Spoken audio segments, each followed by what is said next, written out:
জানোয়ারের মতো। বহু জানোয়ার জিন্দা আছে কিন্তু রোজাদার না।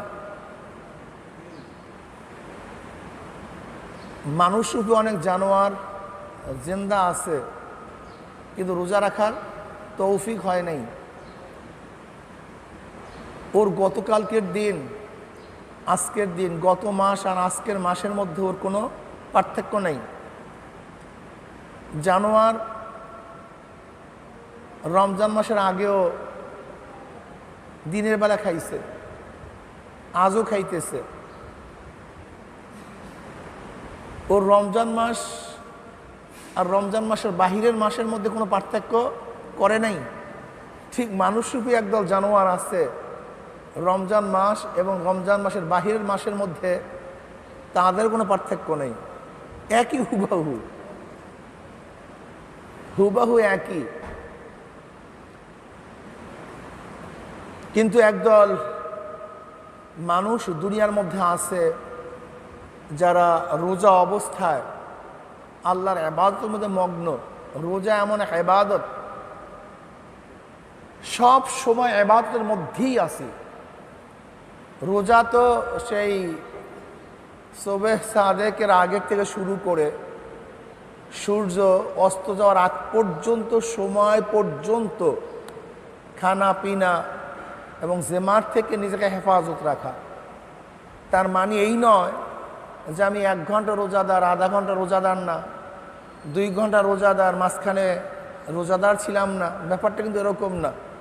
কখনো নামাজ পড়ে, কখনো নামাজ পড়ে না, কখনো জাকাত দেয়, কখনো জাকাত দেয় না, কখনো হজ করে, সবসময় হজ করে না, সবসময় তেলাওয়াত করে, কখনো তেলাওয়াত করে না, অনেক সময় জিকির করে, অনেক সময় জিকির করে না।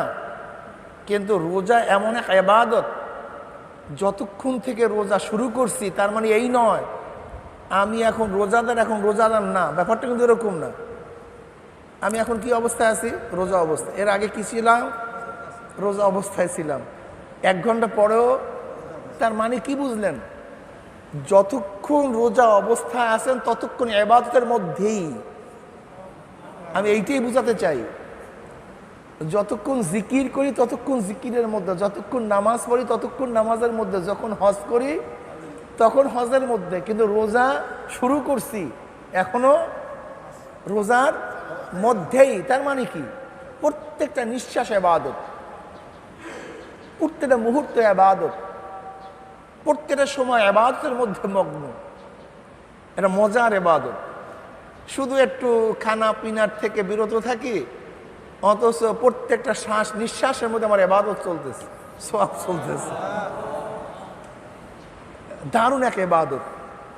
রোজা অবস্থায় এমন না যে আমি কখনো ইবাদতের মধ্যে থাকি, কোনো ইবাদতের মধ্যে থাকি না, বরং সর্বক্ষণিক ইবাদতের মধ্যেই আমি মগ্ন থাকি। এর জন্যই রোজা অবস্থায় সব কিছু করা যায় না। এই বেহুদা কথাবার্তা, মিথ্যা, রিবা, শিকায়েত, দুনিয়ার কাজে বেশি মগ্ন থাকা, এগুলি ইবাদতের খেলাফ। আমরা শুধু রোজা মনে করি উপবাস থাকার নাম। আব্বাজান রহমাতুল্লাহ আলাই সুন্দর একটা উদাহরণ দিতেন। বাদুরও কিন্তু সারাদিন উপবাস থাকে। সেই সন্ধ্যার পরে খাওয়ার জন্য নামে, সূর্য উদয় হওয়ার আগেই ঘরে চলে যায়। ও কিন্তু সারাদিন আর নামে না, ও গাছের মধ্যেই থাকে, ও কিন্তু উপবাস থাকে। ঠিক আমরাও কিছু মানুষ বাদুরের মতো উপবাস থাকি, শুধু উপবাসই থাকি, কিন্তু অন্য অন্য ইবাদতের মধ্যে মগ্ন থাকি না। রমজান মাসে বেশি বেশি ইবাদতের মধ্যে মগ্ন থাকা উচিত। আর কোনো ইবাদতের মধ্যে মগ্ন, অন্য কোনো ইবাদতের মধ্যে মগ্ন না থাকি, শুধু গুনার থেকে নিজেকে হেফাজত করি, এইটাই ইবাদত। আমি তো ইবাদতের মধ্যেই আছি, কাজী গুনার থেকে নিজেকে হেফাজত করি। গুনার থেকে, চোখের গুনাহ নিয়াত করি না হয় আমি হারাম জিনিসের দিকে তাকাবো না। যেই সমস্ত জিনিস দেখা নাজায়েজ এমন জিনিসের দিকে আমি তাকাবো না, এটা খেয়াল করি। যেই সমস্ত কথা বলা না জায়েজ, গিবা, শিকায়েত, বেহুদা, আমি জবান থেকে না বলি, খুব খেয়ালের সাথে থাকি। যেই সমস্ত আওয়াজ শোনা না জায়েজ, এমন আওয়াজ থেকে নিজের কানকে হেফাজত করি। চেষ্টা করি যে আমি এই রোজা অবস্থায় কোনো অবস্থাতেই হারাম কোনো জিনিস আমার কানের মধ্যে শ্রবণ করব না, এই চেষ্টা করি। আমি হাতকে সংযম করি, জুলুম না করি, ঘুষ গ্রহণ না করি, সুদ গ্রহণ না করি, অত্যাচার না করি, হারাম কোনো বস্তু মদ স্পর্শ না করি, হারাম কোনো যার উপরে হাত লাগানো জায়েজ নাই এমন জিনিসের উপর হাত না লাগাই। এটা হলো হাতের রোজা। চোখের রোজা, চোখকে হারাম থেকে বিরত রাখা। কানের রোজা, কানকে হারাম জিনিস শোনার থেকে বিরত রাখা। জবানের রোজা, জবান দ্বারা হারাম কাজ, অবৈধ কাজ না করা, গিবা, শিকায়েত, অমুক তমুক, ঠিক না, হারাম না খাওয়া, এগুলি হলো জবানের রোজা। হাতের রোজা, এই হাত দিয়ে অন্যায় না করি, জুলুম অত্যাচার না করি, অবিচার না করি, এমন জিনিস স্পর্শ না করি যেটা স্পর্শ করা জায়েজ নাই, এটা হাতের রোজা। অন্তরের রোজা, অন্তর দিয়ে হারামের চিন্তা না করি, খারাপ চিন্তা না করি, যে চিন্তাগুলি নাজায়েজ, অবৈধ, এরকম চিন্তার থেকে অন্তরকে হেফাজত করি, বরং তার পরিবর্তে ফিকিরের মধ্যে, আল্লাহর ধ্যানের মধ্যে, আল্লাহর খেয়ালের মধ্যে, মুশাহাদার মধ্যে নিজের অন্তরকে লাগাই দিই। এটা হলো অন্তরের রোজা। আল্লামা শিবলি রহমতুল্লাহ আলাইহি একদিন এক জায়গা থেকে যাইতেছেন, দেখে একদল যুবক একটা মানুষকে ঢিলা মারতেছে। আল্লামা শিবলি রহমতুল্লাহ, কি করতেছো তোমরা? এই ব্যক্তিকে আঘাত করতেছে কেন? ঘটনা কি? কি হয়েছে? বলে এই ব্যক্তি আল্লাহকে দেখার দাবি করছে, এ নাকি আল্লাহকে দেখছে, এর জন্য তার গায়ে আমরা ঢিলা মারতেছি। আল্লামা শিবলি রহমতুল্লাহ আলাইহি কাছে গিয়ে, কি বলছো তুমি, এই যুবক, কি বলছো তুমি? কিন্তু আল্লামা শিবলি রহমতুল্লাহ আলাইহি তিনি আহলে কলব ছিলেন। তিনি চেহারা দেখে তো চিন্তা করছে, এ তো আল্লাহওয়ালা, চেহারার মধ্যে নূর ঝলকাইতেছে, এ তো এই ব্যক্তি কথা বলতে পারে না, ঘটনা কি? গিয়ে বলছে, যুবক, কি বলছো তুমি? তখন ওই যুবক উত্তর দেয়, খেয়ালুকা ফি আইনি, যিকরুকা ফি লিসানি, ওয়া মাসওয়াকা ফি কলবি ফাইনা তাগিবু। যার খেয়াল আমার কলবের মধ্যে, যার ধ্যান আমার অন্তরের মধ্যে, যার জিকির আমার জবানের মধ্যে, খেয়ালুকা ফি আইনি, যার খেয়াল ধ্যান আমার চোখের মধ্যে, যার জিকির আমার জবানের মধ্যে, যার বাসা স্থান আমার অন্তরের মধ্যে, ফাইনা তাকিবু, সে আমার থেকে গায়েব, অদৃশ্য হবে কিভাবে? সে তো আমার কাছেই। অদৃশ্য হওয়ার যুক্তি কি? হবে কিভাবে? এই হলো আল্লাহ ওনাদের খেয়াল। অন্তরকে সব সময় খেয়ালের মধ্যে মগ্ন রাখা। আমি কি করছি, কি করতেছি, কি করা উচিত ছিল, কি করব, এই খেয়ালের মধ্যে সব সময় নিজের অন্তরকে মগ্ন রাখা। এটা হলো অন্তরের রোজা। কলবের রোজা, পায়ের রোজা কি?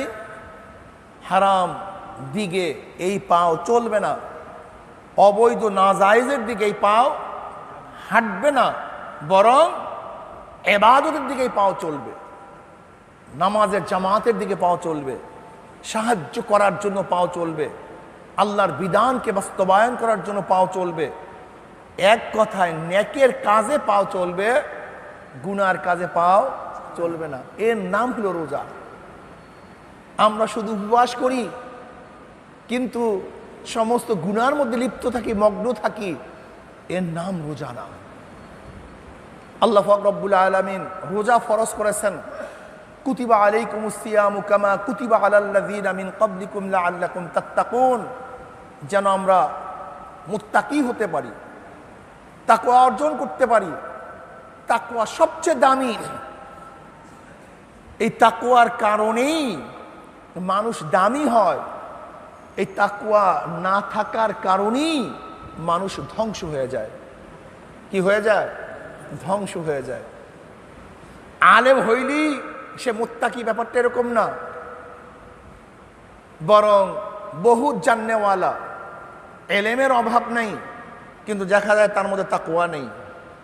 আবার সাধারণ মানুষ, তত বেশি এলেম নেই, কিন্তু আল্লাহর ভয় তার অন্তরের মধ্যে এত বেশি জাগ্রত, একটা গুনার কাজের কাছেও সে যায় না।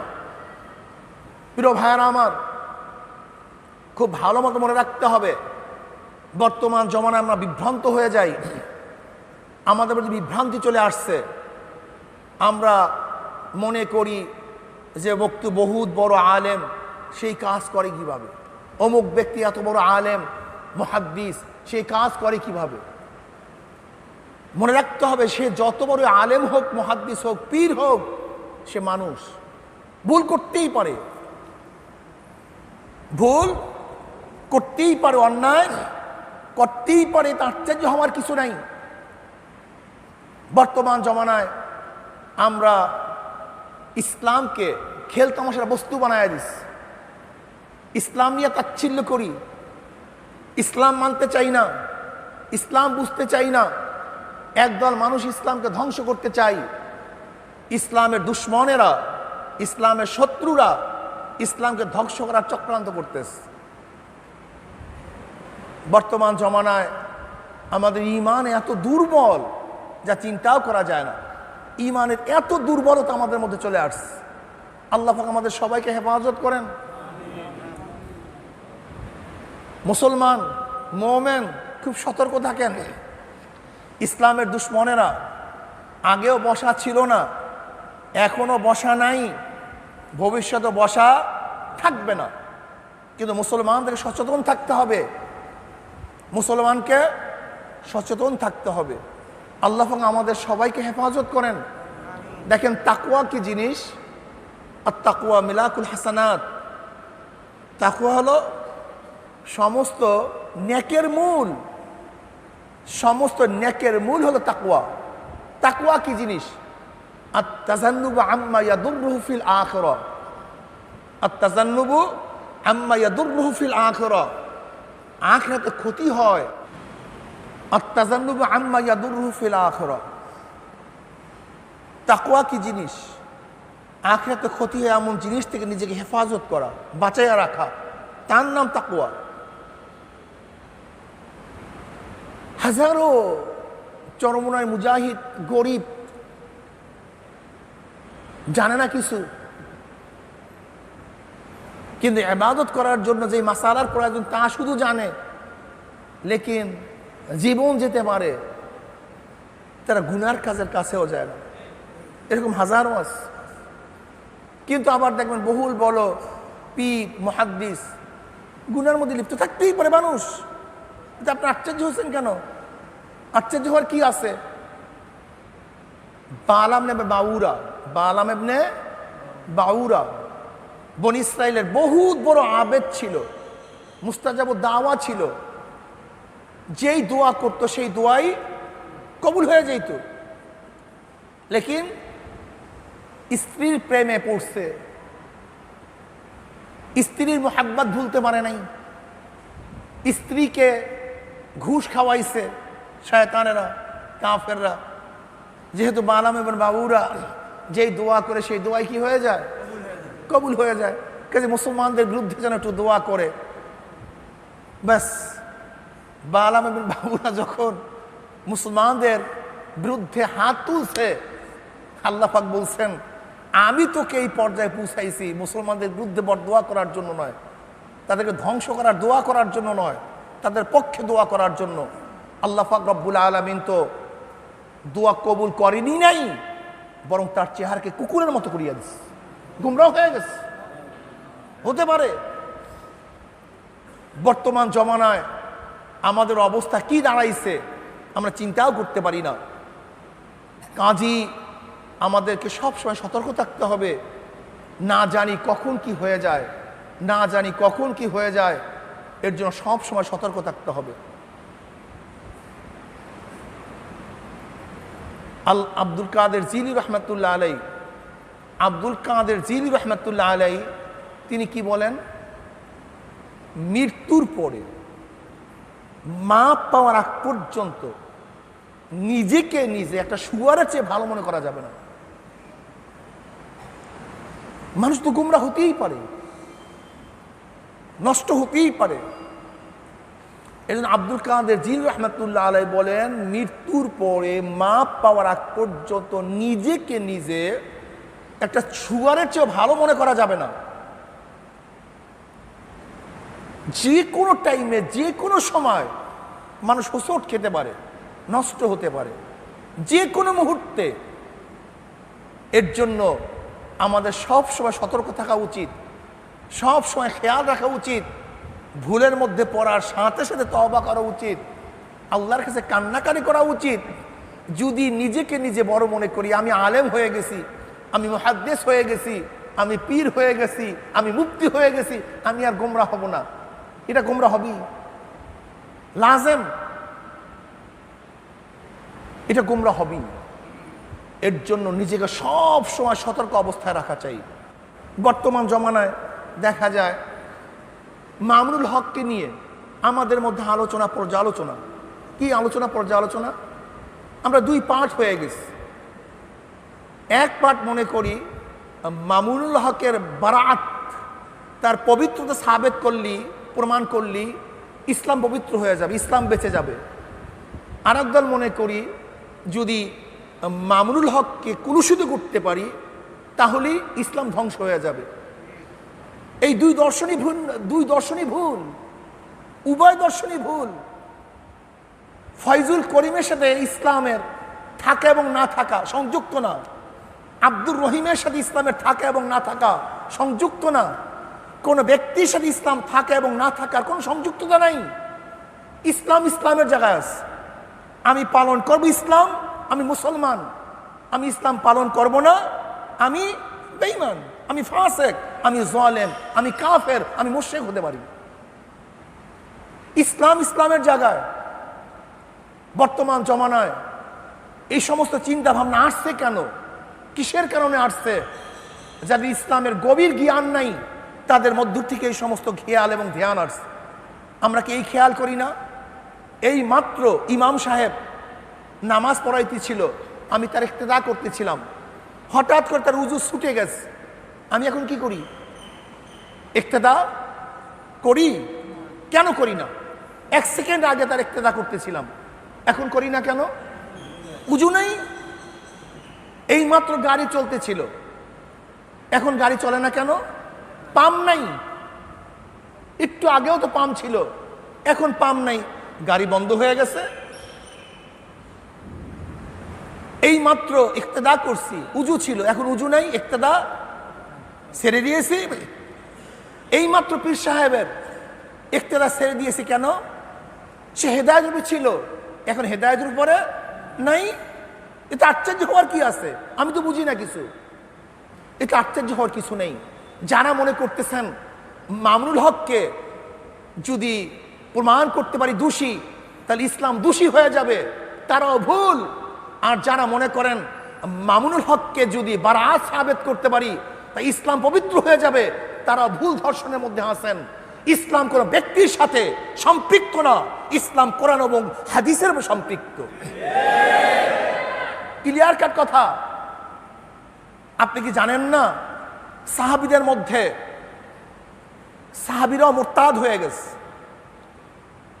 সাহাবীরা কি হয়ে গেছে? মুরতাদ হয়ে গেছে। যেতে পারে। আব্দুল ইবনে বাতাল সাহাবী ছিল, মুরতাদ হয়ে গেছে। আব্দুল ইবনে সারা সাহাবী ছিল, মুরতাদ হয়ে গেছে।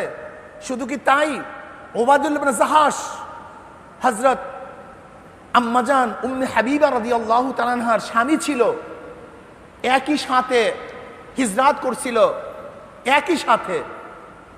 হিজরাত করেছিল হাফসায়, জাহাজ। আম্মাজান উম্মে হাবিবা রাদিয়াল্লাহু তাআলা আনহার স্বামী মুসলমান হয়ে মক্কার থেকে হাফসা হিজরাত করছে, কত কষ্ট করছে, লেকিন মুরতাদ হয়ে গেছে। কি হয়ে গেছে? মুরতাদ হয়ে গেছে, ইসলাম ছেড়ে দিয়েছে এক খ্রিস্টান মহিলার প্রেমে পড়ে। উবাইদুল্লাহ ইবনে জাহাশ। শুধু কি তাই, আপনি কি জানেন যে সরদার দু আলম নবী আলী সাল্লাল্লাহু আলাইহি ওয়াসাল্লামের দুই কন্যার দুই স্বামী রুকাইয়া এবং উম্মে কুলসুম রাদিয়াল্লাহু তাআলা আনহুমা, এই দুইজনের স্বামী ছিল উতবা ও তায়েবা, আবু লাহাবের দুই সন্তান। দুজন মুরতাদ ছিল, কাফের ছিল। আশ্চর্য হওয়ার কি আছে? শুধু কি তাই, নবী আলাইহিস সালাতু ওয়াস সালামের বড় কন্যা হাফসা রাদিয়াল্লাহু তাআলা আনহা, তার স্বামী আসাদ ইবনে রবিয়া, সে কে? নবীর জামাতা, বড় জামাতা, অথচ বদরের ময়দানে নবী আলাইহিস সালাতু ওয়াস সালামের বিরুদ্ধে যুদ্ধ করার জন্য আসছে। আমার নবী ছিল এক পক্ষে, আর তার বড় জামাতা ছিল তার বিপক্ষে, কাফেরের পক্ষে। আপনারা জানেন সেই আসাদ ইবনে রবিয়া বদরের ময়দানে অ্যারেস্ট হয়ে গেছে, ধরা পড়ছে। 70 জন কাফের যে ধরা পড়ছিল, তার মধ্যে নবী আলাইহিস সালাতু ওয়াস সালাম বড় জামাতাও ছিল। নবী আলাইহিস সালাতু ওয়াস সালাম মুক্তিপণের মাধ্যমে তাদেরকে ছেড়ে দেওয়ার জন্য শর্ত করেছিলেন। আর সেই তার বড় জামাতার মুক্তিপণের জন্য যে হাটটা নিয়ে আসা হয়েছিল, সেই হাটটা হলো কার? খাদিজা কুবরা রাদিয়াল্লাহু তাআলা আনহাকে যে হার দেওয়া হয়েছিল, যে হার তার মেয়েকে দিয়েছিলেন তিনি, অথচ তার মুক্তির জন্য নবী আলাইহিস সালাতু ওয়াস সালামের কাছে সেই হারই প্রদান করা হয়েছে। কত বড় ব্যথার কথা, কত বড় কষ্টের কথা, কিন্তু তার ইসলামের কিছু আসে যায় নাই। ইসলাম ইসলামের জায়গায় আছে। মনে রাখতে হবে, যদি কেউ মনে করেন অমুক ব্যক্তিকে, চরমনাই পিশাবকে দোষী করতে পারলি ইসলাম দোষী হয়ে যাবে, তারাও ভুল করতেছেন। আর কেউ যদি মনে করেন চরমনাই পিশাবকে বারাত পবিত্র ঘোষণা করলি ইসলাম পবিত্র হয়ে যাবে, তারাও ভুল করতেছেন। চরমনাই পিশাব একজন মানুষ, মুহাদ্দিস সাহেব একজন মানুষ, মুফতি সাহেব একজন মানুষ, আদিব সাহেব একজন মানুষ, জ্ঞানী ব্যক্তি একজন মানুষ। যে কোনো টাইমে পদচ্যুত হতে পারে, সে পাচার খেতে পারে, পিচ্ছিল পথ, এই পথ খুব মারাত্মক। এর জন্য আব্দুল কাদের জিলানী রাহমাতুল্লাহ আলাইহি বলেন, মৃত্যুর পরে মাপ পাওয়ার আগ পর্যন্ত নিজেকে নিজে শুয়ারের চেয়ে ভালো মনে করা যাবে না। সবসময় সতর্ক হওয়া চাই, সবসময় সতর্ক হওয়া চাই। আজকে ইসলামকে ধ্বংস করার জন্য যারা চক্রান্ত করতেছেন, আল্লাহর কসম করে বলতেছি, ইসলামকে নিয়ে ষড়যন্ত্র করবেন, ইসলামকে ধ্বংস করতে পারবেন না, বরং যারা ইসলামকে নিয়ে ষড়যন্ত্র করবেন তারাই ধ্বংস হয়ে যাবেন। হয়েছে, হবে, কোনো সন্দেহ নেই। আজকে এক কেচ্ছা, এক কাহিনী, শুধু তাই, বাস এইটাই চলতেছে। মামুনুল হক জিকির উঠায় দিছে। মনে রাখতে হবে, মামুনুল হক কিছু না, ফয়জুল করিম কিছু না, আব্দুর রহিম কিছু না, আব্দুল সাত্তার কিছু না। কোরআন ও হাদিস অনুযায়ী আমরা চলছি, চলবো, চলতে থাকবো ইনশাআল্লাহ। হ্যাঁ, ওই ব্যক্তির ইক্তেদা, অত্তাবে সাবিলা মান আনাবা ইলাইয়া, ইমাম সাহেবের ইক্তেদা যতক্ষণ করব, যতক্ষণ সে হকের উপরে আছে। যখন ইমাম সাহেব হকের উপরে নাই, আমরা ইক্তেদা ছাড়িয়ে দেব। আমাদের অনুসরণ ওই পর্যন্ত করবেন যতক্ষণ পর্যন্ত আমরা হকের উপরে আসি। আমরা হকের উপরে নাই, আপনাদের অনুসরণ ছেড়ে দেওয়া ওয়াজিব হয়ে যাবে। লা তুআতা লিমাখলুকিন ফি মাসিয়াতিল খালিক। গুনার উপরে মুমিন কাউর অনুসরণ করতে পারে না, অনুকরণ করতে পারে না। যতক্ষণ পর্যন্ত ব্যক্তি হকের উপরে থাকবে ততক্ষণ পর্যন্ত অনুসরণ করব। বলতে পারেন, হুজুর একটু আগে আপনাকে এত সম্মান করছি, শ্রদ্ধা করছি, এখন করব না কেন? হ্যাঁ, যতক্ষণ আমার হাতে পেয়ালা ছিল, দুধের পেয়ালা, ততক্ষণ পান করার জন্য আসছেন। এখন দুধের পেয়ালা নাই, কেন আসবেন? নাই তো দুধের পেয়ালা। আগে আসছেন কেন? ছিল। আগে ইক্তেদা করছিলেন কেন? হকের উপরে ছিলাম। এখন ইক্তেদা করবেন না কেন? হকের উপরে নেই। এটা আশ্চর্য হওয়ার কিছু নেই। আমি এখন কথা বলছি কেন? আমার মধ্যে রূহ আছে, ফট করে মরে গেছি, এখন কথা বলতে পারতেছি না কেন? রুহু নেই? ক্লিয়ার কাট কথা, এটা আশ্চর্য হওয়ার কিছু নেই। কাজী কেউ এই কথা ভাববেন না অমুক ব্যক্তিকে কলুষিত করতে পারলি ইসলাম কলুষিত হয়ে যাবে না। ইসলাম স্বচ্ছ সুন্দর, ইসলামের দুশ্মনরা ইসলামকে ধ্বংস করার চক্রান্ত করতেছে। মামুনুল হক কিছু না, আসলে উদ্দেশ্য ইসলামকে ধ্বংস করা। আমাদের সতর্ক থাকতে হবে যে ইসলামের দুশ্মনদেরকে চিহ্নিত করতে হবে, যাদের কলবের মধ্যে ফি কুলুবিহিম মারাদুন ফাযাদাহুমুল্লাহু মারাদা। আপনি এই কথা ভাবিয়েন না আজকে মামুনুল হকের অন্যায়ের কারণেই তার ইসলামকে ধ্বংস করতে চায় না, তাদের মধ্যে ইসলামের বিদ্বেষ ছিল, মামুনুল হকের কারণে তাদের সেই বিদ্বেষ জাগ্রত হয়েছে, এছাড়া অন্য কিছু না। কাজে আল্লাহ পাক রব্বুল আলামিন আমাকে এবং আমাদের সবাইকে ঈমানকে মজবুত করে সামনে চলার তৌফিক আল্লাহ পাক আমাকেও দান করুন, আমাদের সবাইকে দান করুন। আল্লাহ পাক এই রমজান মাসে ঈমানকে মজবুত করে দেন। আমা আলাইনা ইল্লাল বালাগ।